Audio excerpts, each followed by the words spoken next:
भारताच्या इतिहासात असा एक गव्हर्नर जनरल होऊन गेला, ज्याच्या काळात एका युगाचा अंत झाला आणि दुसऱ्याची सुरुवात झाली. कोण होता तो? तो होता लॉर्ड कॅनिंग. एक असं नाव ज्याने एका प्रचंड मोठ्या बंडाच्या आगीतून ब्रिटिश राजवटीला एका अगदी नव्या रूपात घडवलं. आणि ह्या सगळ्याची सुरुवात झाली फक्त एका घटनेमुळे. हो, 1857चं बंड. एक असं बंड ज्यानं भारताचा नकाशा आणि नशीब दोन्ही कायमचं बदलून टाकलं. तर आज आपण कॅनिंगच्या कारकिर्दीचे 5 महत्त्वाचे टप्पे पाहणार आहोत. सगळ्यात आधी वादळापूर्वीची शांतता कशी होती, मग सत्तेचं हस्तांतरण कसं झालं, त्यानंतर नव्या युगाची पायाभरणी, कायदा आणि अर्थकारण, आणि सगळ्यात शेवटी त्याचा आपल्यावर काय परिणाम झाला, म्हणजेच त्याचा चिरस्थायी वारसा. चला तर मग सुरुवात करूया त्या वादळाच्या काही क्षण आधीपासून. जरा विचार करा, साल होतं 1856. लॉर्ड कॅनिंग नुकतेच भारतात गव्हर्नर जनरल म्हणून आले होते आणि येता येताच त्यांनी विधवा पुनर्विवाह कायद्यासारख्या एका मोठ्या सामाजिक सुधारणेला पाठिंबा दिला. सगळं शांत वाटत होतं नाही का? पण इतिहासाला काहीतरी वेगळेच मंजूर होतं.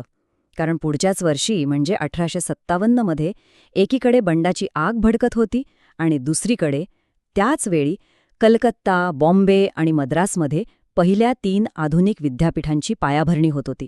म्हणजे बघा, विनाश आणि निर्मिती दोन्ही एकाच वेळी. तर हे बंड शमलं आणि जेव्हा सगळा धुराळा खाली बसला ना, तेव्हा एक गोष्ट अगदी स्पष्ट झाली होती की जे जुनं होतं ते आता संपलं होतं. आता वेळ होती एका मोठ्या बदलाची, सत्तेच्या हस्तांतरणाची. बदल काही छोटा मोठा नव्हता. विचार करा, 1858 पर्यंत भारतावर राज्य कोण करत होतं?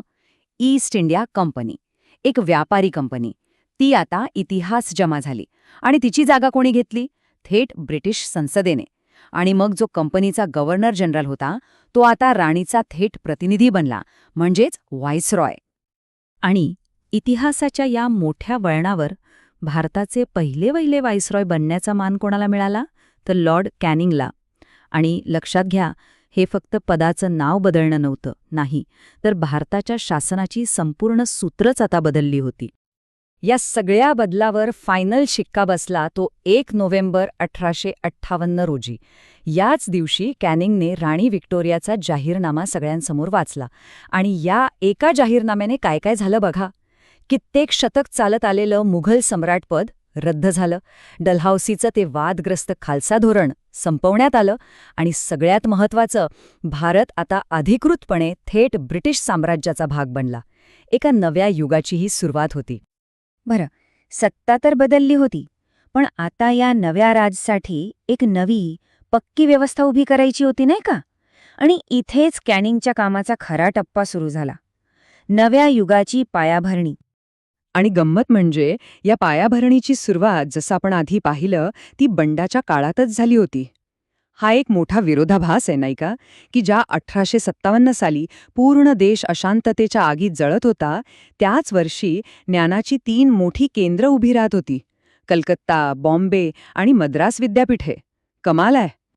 मग बंड वगैरे शांत झाल्यावर 1861 साली प्रशासनाची घडी बसवायला खरी सुरुवात झाली. सगळ्यात आधी प्रत्येक प्रांतात कायदा आणि सुव्यवस्था सांभाळण्यासाठी एक पोलीस दल उभं करण्यात आलं. आणि त्याचवेळी एक दुसरं महत्त्वाचं काम झालं. भारताचा हजारो वर्षांचा जो समृद्ध इतिहास आहे, जो वारसा आहे, त्याचा शास्त्रीय पद्धतीने अभ्यास करण्यासाठी अलेक्झांडर कनिंगम यांच्या नेतृत्वाखाली भारतीय पुरातत्व सर्वेक्षण, म्हणजे आपल्या सगळ्यांना माहीत असलेलं ASI, स्थापन झालं. पण कुठलीही सत्ता टिकवण्यासाठी फक्त प्रशासन आणि संस्कृती पुरेशी नसते. 2 गोष्टी सगळ्यात महत्त्वाच्या असतात: कायदा आणि पैसा.